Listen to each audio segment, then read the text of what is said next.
Hi, emerging calligraphy people. I am on page 121 of our workbook, and we're going to do a similar project to what we just did with the brush pen, but we're going to go old school.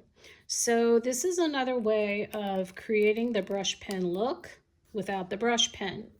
So if you take a look at the continuation of steps here, you see that using this style, you start with a skinny point, then you create your own little dimension from it and just fill in the blanks. So I personally feel a little more confident doing it this way. And again, I believe it's because I just don't have quite enough experience with the brush pens to make a good product. But all you're doing really is you're just hand drawing your thick lines in there. And once you do that, you have, oops, didn't work very well. Ugh, I'm just starting over. That does not look good at all. Sometimes you have to do that. So I know that for me, I feel like I have a little more control this way.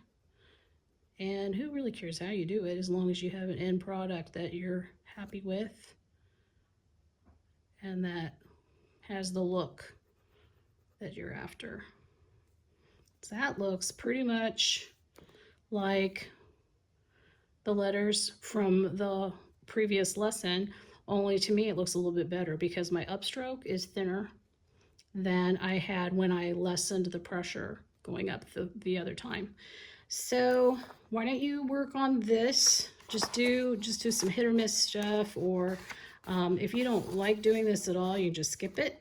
Because if you're facile enough with the brush pen and you don't need to do this sort of long way around the barn style, then you don't have to. To me, I feel like my end product looks a little sharper this way. But again, it is a lot of it has to do with your experience and your ability level. And sometimes I just like to feel the feeling of the pen as I'm coloring stuff in, because I like to color. So work on that, and we'll see you in a few minutes.